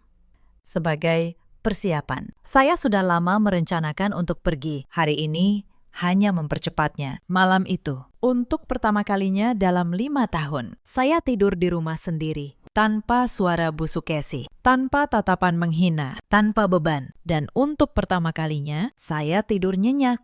3 hari saya menghilang, tidak menjawab telepon Reza, tidak membalas pesan. Dan di hari ketiga, kabar yang saya tunggu datang. Akuisisi resmi selesai. Perusahaan distribusi tempat Reza bekerja kini sepenuhnya berada di bawah grup saya. Dan sebagai direktur operasional, sayalah yang memegang kendali atas restrukturisasi seluruh karyawannya, termasuk Reza. Pak Tigor datang ke rumah saya membawa map tebal. Di dalamnya, semua yang saya butuhkan. Bukti pemalsuan tanda tangan untuk pinjaman 100 juta. Mutasi rekening yang menunjukkan kiriman saya selama bertahun-tahun ke rekening Bu Sukesi. Dan satu hal lagi yang baru ditemukan tim audit saat memeriksa keuangan perusahaan yang diakuisisi. Ternyata Reza dan beberapa orang di bagiannya telah melakukan penggelapan. Ada dana perusahaan yang dialirkan ke rekening pribadi melalui faktur fiktif. Jumlahnya tidak kecil, hampir 300 juta rupiah selama 2 tahun terakhir. Dan salah satu rekening penampung adalah rekening atas nama Wulan. Saya menatap dokumen itu lama. Suami saya bukan hanya lemah, ia juga pencuri. Dan adik ipar saya yang selalu berlagak suci adalah kaki tangannya. Semua terekam. Semua tercatat. Hitam di atas putih. Saya tidak merasa senang. Saya merasa lelah. Tapi saya tahu sudah waktunya semua ini berakhir. Sementara saya menyiapkan semuanya. Di rumah Bu Sukesi, suasana mulai panik. Reza akhirnya sadar. Saya benar-benar pergi. Pesan-pesannya berubah nada. Dari marah menjadi membujuk. Lalu memohon, tapi saya tidak menjawab satu pun. Saya sudah selesai dengan kata-kata. Yang menarik, panik mereka bukan karena kehilangan saya sebagai manusia, tapi karena kehilangan saya sebagai sumber uang. Tagihan listrik datang. Cicilan ini itu jatuh tempo dan tidak ada lagi kiriman yang masuk. Untuk pertama kalinya, mereka merasakan akibat dari kehilangan orang yang selama ini mereka injak. Wulan, kabarnya paling histeris. Rencana butiknya berantakan karena modal yang ia harapkan dari saya tidak datang dan utang 100 juta yang ia ajukan diam-diam atas nama saya kini menumpuk bunganya dan bank mulai menagih ke alamat rumah Bu Sukesi. Saya mendengar semua itu dari Mbak Asih, pembantu di rumah Bu Sukesi. Satu-satunya orang di sana yang selalu baik pada saya. Diam-diam Mbak Asih sering mengabari saya. Ia bercerita bagaimana Bu Sukesi mulai menyalahkan Wulan atas utang itu. Bagaimana Reza dan Wulan mulai bertengkar. Keluarga yang dulu kompak meninjak saya kini saling menyalahkan. Ada satu hal lagi yang membuat saya tahu. Keputusan saya pergi sudah tepat. Beberapa hari setelah saya menghilang, Bu Sukesi mencoba mencairkan sisa uang yang ia kira masih ada hak saya di rekening bersama. Rekening yang dulu Reza minta saya buat untuk kebutuhan rumah. Tapi rekening itu sudah lama saya kosongkan dan tutup diam-diam. Beberapa bulan sebelumnya, saat itulah mereka benar-benar sadar. Semua aliran uang sudah saya hentikan. Tidak ada lagi sumur yang bisa mereka timba. Mbak Asih bercerita, hari itu Bu Sukesi marah besar, membanting barang, menyalahkan semua orang. Tapi tidak satu kali pun ia menyalahkan dirinya sendiri. Sampai akhir, ia tetap merasa dialah korban. Dan mungkin itulah tragedi terbesar dari orang yang terbiasa menindas. Mereka tidak pernah bisa melihat bahwa kehancuran mereka adalah buah tangan mereka sendiri. Tapi saya belum selesai. Penghinaan di parkiran itu, di depan puluhan orang, tidak akan saya biarkan lewat begitu saja. Saya minta tim hukum saya bekerja. Pertama, soal pinjaman 100 juta yang dipalsukan. Saya laporkan secara resmi, bukan untuk uangnya, tapi untuk pemalsuan tanda tangan dan penipuan. Penyidik mulai bergerak. Surat pemanggilan dikirim ke alamat Wulan. Kedua, soal penggelapan dana di perusahaan. Sebagai pemegang kendali setelah akuisisi, saya punya kewajiban menindak. Tim audit internal menyelesaikan laporannya. Dan rekomendasinya jelas. Para pelaku harus diproses, termasuk Reza. Saya bisa saja melakukan semua ini diam-diam, lewat surat, lewat pengacara. Tapi saya memilih cara lain. Saya ingin mereka mengerti dengan mata kepala sendiri siapa perempuan yang selama ini mereka sebut pembantu. Maka saya mengatur sebuah pertemuan. Saya mengundang Reza secara resmi. Bukan sebagai suami, tapi sebagai karyawan yang dipanggil menghadap direksi perusahaan baru. Surat undangan itu dikirim dengan kop perusahaan grup saya. Reza tidak tahu siapa direktur yang akan ia temui. Ia hanya tahu manajemen baru ingin bicara soal posisinya. Dan saya memastikan Bu Sukesi dan Wulan juga hadir. Lewat Mbak Asih, saya menyebarkan kabar bahwa pertemuan ini akan menentukan nasib keuangan Reza dan bahwa keluarga diperbolehkan mendampingi. Saya tahu keserakahan akan membawa mereka datang. Saya tidak salah. Hari yang ditentukan tiba. Pertemuan diadakan di ruang rapat utama kantor pusat grup saya, di sebuah gedung megah di kawasan Sudirman. Lantai 25, ruangan dengan dinding kaca yang memperlihatkan seluruh kota. Saya sengaja datang belakangan. Saya ingin mereka menunggu dulu. Dari ruang sebelah, lewat layar CCTV ruang rapat, saya mengamati mereka. Reza duduk gugup dengan kemeja terbaiknya. Bu Sukesi memakai perhiasan terbaiknya. Duduk angkuh seolah ruangan itu miliknya. Wulan sibuk memotret interior mewah ruangan untuk media sosialnya. Mereka tidak tahu. Mereka sedang duduk di sarang dari orang yang mereka kira sudah mereka kalahkan. Saya merapikan blazer saya. Saya tarik napas. Lalu saya melangkah masuk. Pintu terbuka dan saya berjalan masuk dengan tenang. Diikuti Pak Tigor dan 2 orang dari tim hukum. Detik pertama, mereka belum mengenali saya dalam konteks itu. Lalu, satu persatu, wajah mereka berubah. Reza yang pertama berdiri, matanya melebar. Anissa, suaranya nyaris tak terdengar. Bu Sukesi mengernyit, bingung, belum mengerti. Wulan menurunkan ponselnya. Mulutnya sedikit terbuka. Saya berjalan ke kursi utama. Kursi di ujung meja. Kursi direktur. Saya duduk. Lalu saya menatap mereka satu persatu dan berkata tenang. Selamat datang. Terima kasih sudah memenuhi undangan saya. Perkenalkan. Untuk yang belum tahu, saya Anissa Rahmadani, Direktur Operasional grup yang baru saja mengambil alih perusahaan tempat Reza bekerja. Hening yang panjang dan berat. Bu Sukesi adalah yang pertama pulih, meski wajahnya pucat. Apa-apaan ini? Kamu, Direktur. Ia tertawa gugup, mencoba mengembalikan kuasanya yang sudah runtuh. Jangan mengada-ada. Kamu cuma menantu yang ibu sebut pembantu di parkiran mall, di depan puluhan orang. Potong saya. Suara saya datar tapi tegas. Saya ingat betul. Bu, saya akan selalu ingat. Wajah Bu Sukesi membeku. Wulan menelan ludah. Dan Reza, suami saya, hanya bisa menunduk. Tubuhnya gemetar. Saya membuka map di hadapan saya. Tenang, tidak terburu-buru. Saya ingin setiap detik dari momen ini terasa oleh mereka. Mari kita bicara satu persatu, kata saya. Pertama, soal Reza. Saya menatap suami saya. Selama 2 tahun terakhir, ada dana perusahaan senilai hampir 300 juta rupiah yang mengalir ke rekening pribadi melalui faktur fiktif. Tim audit kami menemukan semuanya, lengkap dengan tanggal, nomor transaksi, dan rekening penampung. Reza mengangkat wajahnya, panik. Anissa, aku bisa jelaskan. Belum giliran Anda bicara. Pak Reza, kata saya dingin. Memanggilnya dengan sebutan formal untuk pertama kalinya. Salah satu rekening penampung dana itu, atas nama Wulan Mahendra. Semua mata beralih ke Wulan. Wajah gadis itu memutih. Itu bohong. Aku tidak tahu apa-apa. Suaranya melengking. Saya mengeluarkan selembar dokumen, mendorongnya ke tengah meja. Ini mutasi rekening Anda, Mbak Wulan. Tanda terima transfer dari rekening fiktif perusahaan. Dan ini, saya keluarkan dokumen kedua, pengajuan pinjaman 100 juta rupiah di bank, atas nama saya, Anissa Rahmadani, dengan tanda tangan yang dipalsukan. 3 bulan lalu, saya sudah cocokkan dengan rekaman CCTV bank di hari pengajuan dan orang yang datang ke bank hari itu.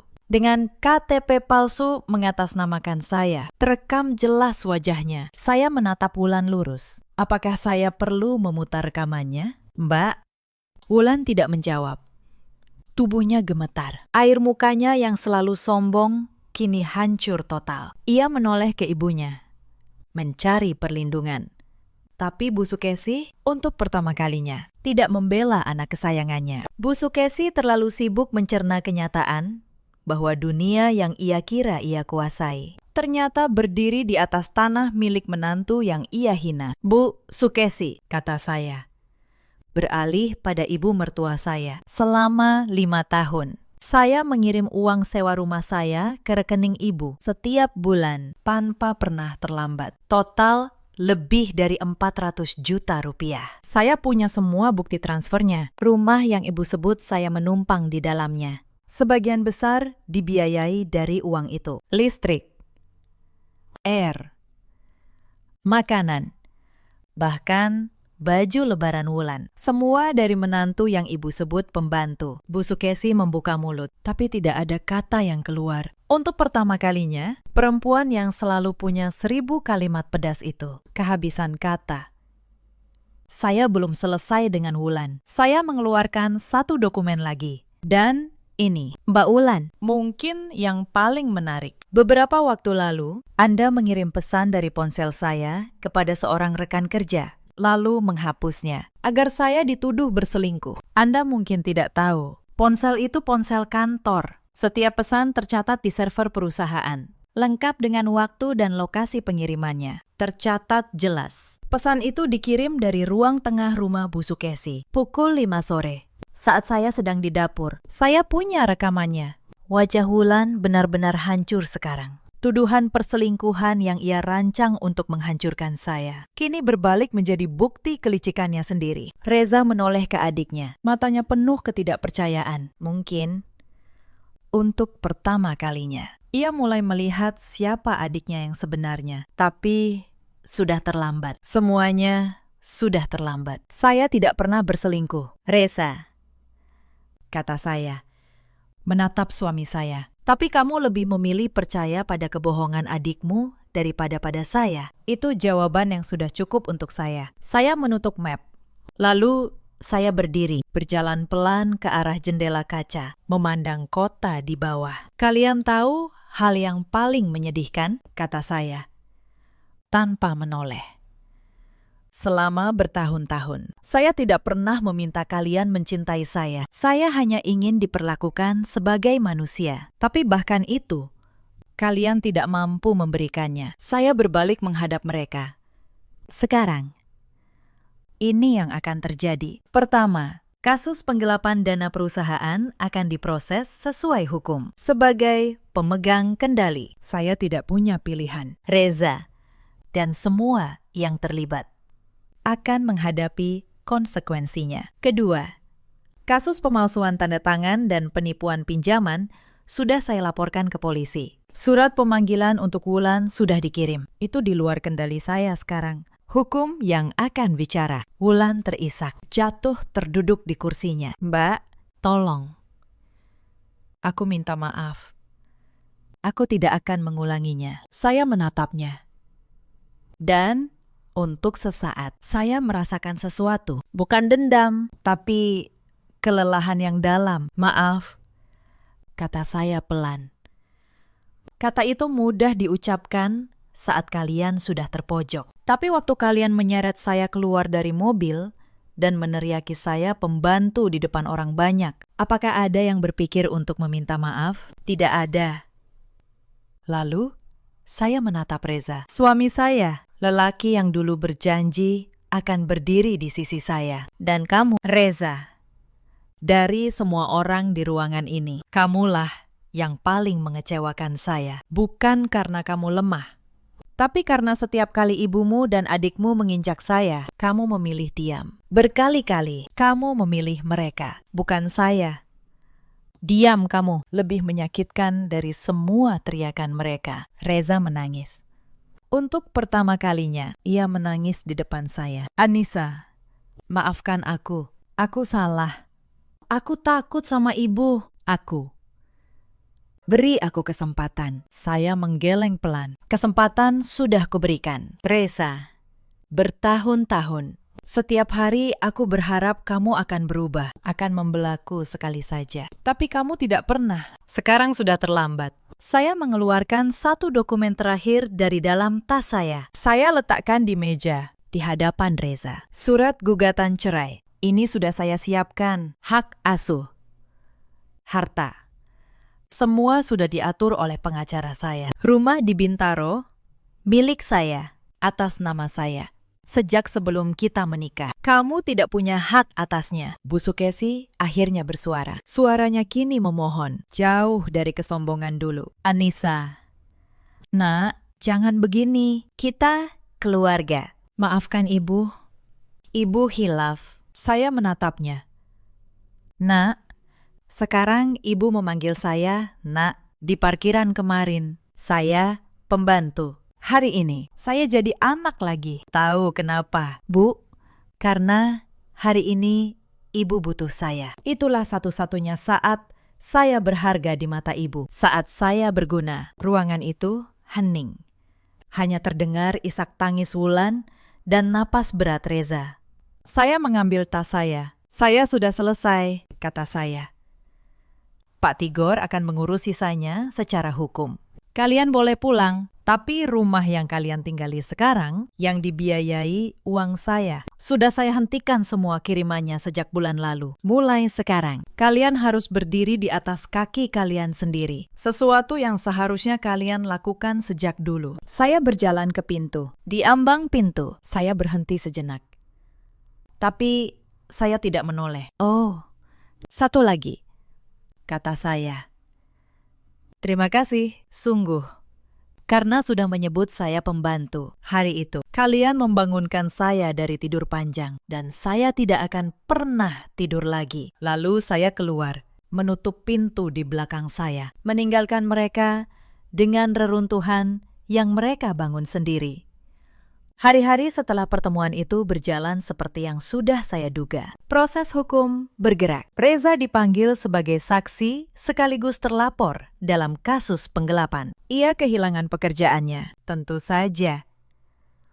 Tidak ada perusahaan yang akan mempertahankan kepala bagian yang terbukti menggelapkan dana. Reputasinya hancur. Dan bersamanya, hancur pula sumber penghasilan utama keluarga itu. Wulan menghadapi proses hukumnya sendiri. Pemalsuan tanda tangan dan penipuan bukan perkara ringan. Penyidik memanggilnya berkali-kali. Rencana butik yang ia banggakan tinggal angan. Dan media sosialnya, yang dulu penuh pamer kemewahan, mendadak sepi.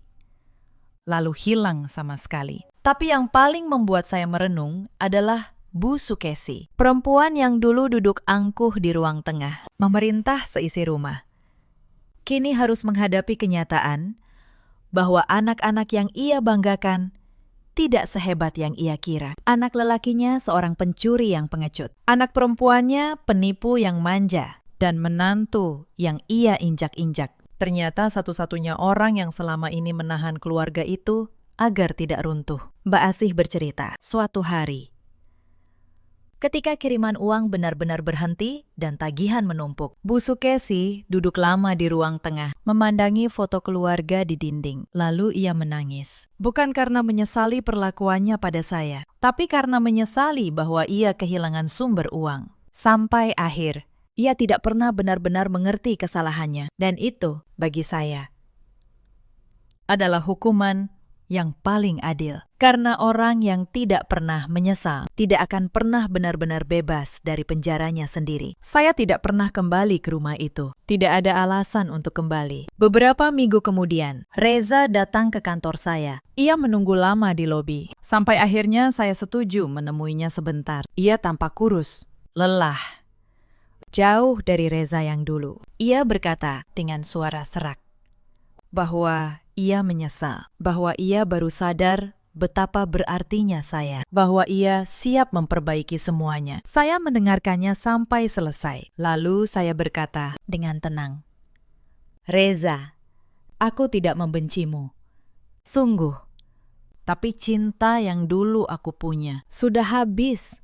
Kamu menghabiskannya sedikit demi sedikit. Setiap kali kamu memilih diam saat aku dipermalukan, yang tersisa sekarang hanya rasa kasihan. Dan aku tidak bisa membangun apapun di atas rasa kasihan. Ia menunduk, lalu pergi. Itu terakhir kalinya saya melihatnya. Perceraian kami selesai tidak lama setelah itu. Bersih, cepat, tanpa drama. Saya tidak menuntut apapun darinya, karena memang tidak ada yang bisa dituntut. Saya hanya ingin kebebasan saya, dan saya mendapatkannya. Hidup saya berubah, atau lebih tepatnya, hidup saya kembali menjadi milik saya. Saya pindah ke rumah saya di Bintaro, rumah mungil yang dulu saya korbankan demi keluarga yang tidak pernah menghargai saya. Saya cat ulang dindingnya. Saya isi dengan tanaman, dengan buku, dengan ketenangan. Pagi hari, saya menyeduh kopi sendiri, duduk di teras, memandangi matahari terbit tanpa rasa takut akan teriakan siapapun. Di kantor, saya menenggelamkan diri dalam pekerjaan, bukan untuk lari, tapi karena di sanalah saya merasa berharga. Proyek-proyek besar berhasil saya selesaikan.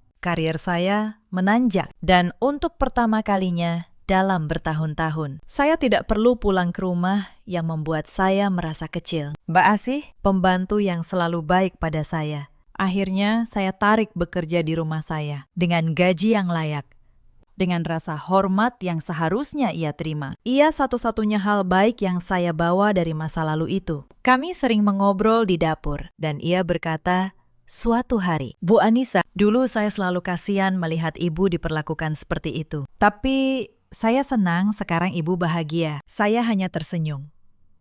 Karena memang, untuk pertama kalinya, saya bahagia. Ada satu malam, beberapa bulan kemudian, saya duduk sendirian di teras rumah, memandang langit.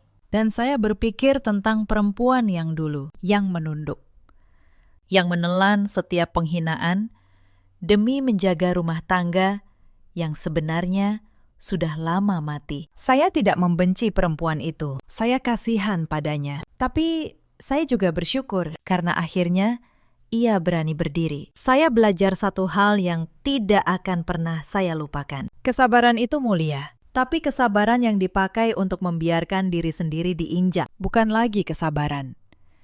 Itu namanya menyerah pada ketidakadilan. Dan tidak ada satupun ajaran kebaikan di dunia ini yang meminta kita untuk menghancurkan diri demi orang yang tidak menghargai kita. Saya pernah mengira bertahan dalam diam adalah bentuk cinta. Ternyata kadang pergi adalah bentuk cinta yang lebih besar. Cinta pada diri sendiri. Kalau saya boleh mengingat kembali, ada banyak luka yang tidak sempat saya ceritakan tadi. Tapi ada satu yang paling dalam, yang membentuk siapa saya hari ini. 2 tahun pernikahan, saya belum dikaruniai anak. Bukan karena tidak mau, tapi karena tubuh saya butuh waktu, kata dokter.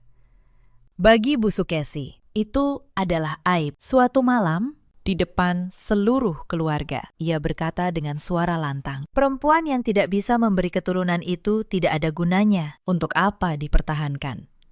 Ia mengatakannya sambil menatap saya, memastikan saya mendengar setiap kata. Saya ingat, malam itu saya tidak bisa tidur. Saya menangis tanpa suara, sementara Reza tidur pulas di sebelah saya. Tidak peduli. Esok paginya, saya tetap bangun, tetap memasak, tetap tersenyum. Karena saya pikir itulah yang harus dilakukan menantu yang baik. Betapa salahnya saya. Saya menukar harga diri saya dengan penerimaan yang tidak pernah datang. Ada juga hari-hari ketika saya tidak diizinkan makan di meja makan bersama keluarga. Saya makan di dapur, sendirian, dengan piring sisa. Bu Sukesi bilang, dapur adalah tempat yang pantas untuk orang seperti saya. Dan saya menurut. Saya makan di dapur, mendengar tawa mereka dari ruang makan, merasa seperti hantu di rumah yang saya biayai. Saya menyimpan semua kenangan itu bukan untuk meratapinya, tapi untuk mengingatkan diri saya, agar tidak pernah lagi membiarkan siapapun memperlakukan saya seperti itu. Luka itu, pada akhirnya, menjadi guru yang paling keras, tapi juga paling jujur. Cerita ini mengajarkan satu hal pada kita semua. Kebaikan hati dan kesabaran adalah kekuatan, bukan kelemahan. Tapi jangan pernah biarkan kebaikanmu dimanfaatkan oleh orang yang tidak menghargainya. Dan jangan pernah diam saat harga dirimu diinjak, hanya demi disebut sabar. Di luar sana, ada banyak perempuan seperti saya dulu. Perempuan yang menelan air mata demi menjaga rumah tangga, yang dianggap lemah karena memilih mengalah, yang setiap hari memberi, tapi tidak pernah dianggap cukup. Jika kalian salah satunya, ingatlah, kesabaran bukan berarti membiarkan diri dihancurkan. Ada batas, dan kalian berhak menjaganya. Ada juga banyak suami seperti Reza, lelaki yang memilih diam saat istrinya disakiti, yang mengira tidak memihak siapa-siapa adalah kenetralan. Padahal itu adalah pengkhianatan. Diam di hadapan ketidakadilan adalah memihak pada yang menindas. Dan ada pula para ibu mertua seperti Bu Sukesi yang lupa bahwa menantu juga anak orang, bahwa setiap perlakuan buruk suatu hari akan kembali sebagai buah yang harus dipetik sendiri. Karma tidak pernah tidur, ia hanya menunggu waktu yang tepat. Setelah semua itu, Bu Sukesi hidup dalam rumah yang sepi, ditinggalkan 2 anak yang harus mengurus masalah hukum mereka masing-masing. Wulan kehilangan semua yang ia banggakan. Reza memulai dari nol, dengan reputasi yang sudah hancur. Dan saya, perempuan yang mereka sebut pembantu, bangkit menjadi diri saya seutuhnya. Bukan karena dendam, tapi karena akhirnya saya memilih diri saya sendiri. Dalam hidup, kita selalu punya pilihan untuk terus bertahan dalam luka, atau untuk berani melangkah keluar, untuk diam, atau untuk berdiri. Saya memilih berdiri, dan itu adalah keputusan terbaik yang pernah saya buat. Jika kisah ini menyentuh hati kalian, ceritakan pengalaman kalian di kolom komentar. Mungkin ada seseorang di luar sana yang membutuhkan kekuatan dari cerita kalian. Terima kasih sudah menemani sampai akhir. Sampai jumpa di kisah berikutnya.